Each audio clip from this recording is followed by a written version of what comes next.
Beginning reenacting. Number one, you're going to want to consider where you are located. What is the history of your area? What are the opportunities for events in your area?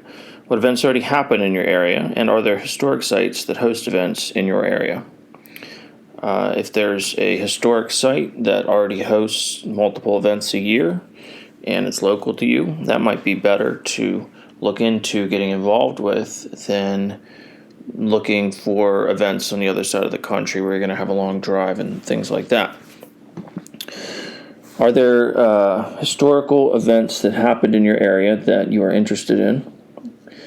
Consider the type of interest you have. Are you interested in portraying a military unit, civilians of some kind, such as farmers, apothecaries, shopkeepers, that kind of thing? Consider what it is you're interested in doing and what time frame or time period that interest falls in. Then you need to consider, are there events in your area that fit your interests? You can drive a long way for events, but you'll be able to do a lot more events if they're closer to home. It's just logistics, getting time off from your job and that kind of thing. You're going to consider the potential costs with what you want to do. If, say, you're portraying a farmer at a local historic site that's a 30-minute drive for you or something like that, you're going to have a lot less costs associated with upkeep of the hobby up front than if, say, you're portraying a cavalryman and you need a horse and the closest event that you can do is a 5-hour drive away. Before you do anything, what I would recommend is go to an event that you are along the lines of what you're interested in looking into. Talk to groups at the event. Ask people there how they got how do you get involved, how they got involved. You can ask different groups if they have a website. They may have promotional materials if they're recruiting for their unit or group. Do they have a social media presence? Does the group have an email address? You want to find a way to get in contact with them after the event. You also want to see if they're taking new members, what the requirements are. Different groups are going to have different requirements, or maybe probationary periods where you're a probationary member of the group until they decide that, you're going to be a good fit. When you find a group that you're interested in joining, you want to see if you can attend an event with them. Sometimes they'll be able to provide you with loaner equipment of some kind or loaner outfits or uniforms. If there's been people who have left the group, often what will happen is a lot of what you have is very specific to a specific group and time frame in history. So if someone is portraying someone in New England in the 1700s and say they leave or retire and they're no longer doing it, or they move across the country and they're not going to be able to portray that in California, for example, they might sell their stuff back to the unit at a reduced cost. So they might have stuff on hand that they can lend you. So you would want to ask about that before you buy anything.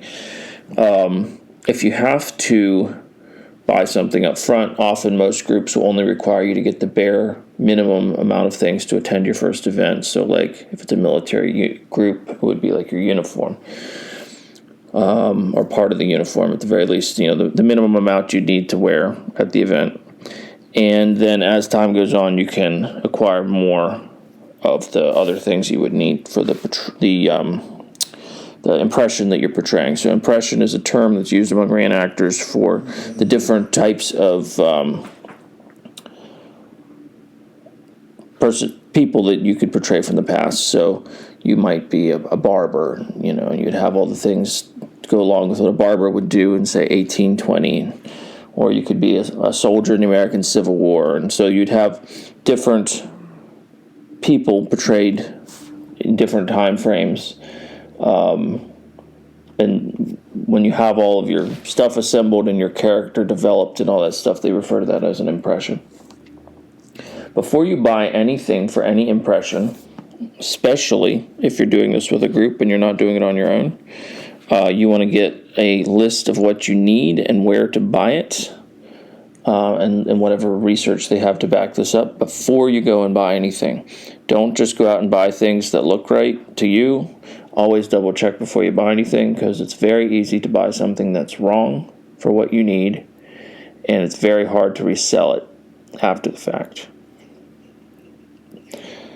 Something else that you should consider, depending on your location and what opportunities there are in your area, you're going to want to take into consideration that the further back in time you go, the more customization you're going to need in your clothing and footwear and things like that. There's less things mass-produced for, say, the 18th century, 1700s, Revolutionary War, 7 Years' War, and older. There's less things that are mass-produced that are historically correct for what you would need portraying something in that time period than there are for, say, the American Civil War or World War II. If you're portraying a military impression, which is very common in the hobby, it's going to be a lot more cost-effective typically to get a lot of things if it's in the era of mass production, sewing machines and that kind of thing. If you're going back into the era of hand-sewn things, you're often going to have to get things custom-made or make it yourself. If you're handy with sewing, there are patterns and things available, but that's just something to consider. You may have to get stuff custom made for you, which is going to be a little more expensive up front, but as long as you can keep using that stuff and it still fits, it'll last you a lifetime. It's going to be a long time before you're going to wear it out typically. Events are typically only 2 to 3 days at most. So it's not like you're in the field for months on end wearing things out the way people did back in the original time periods being portrayed.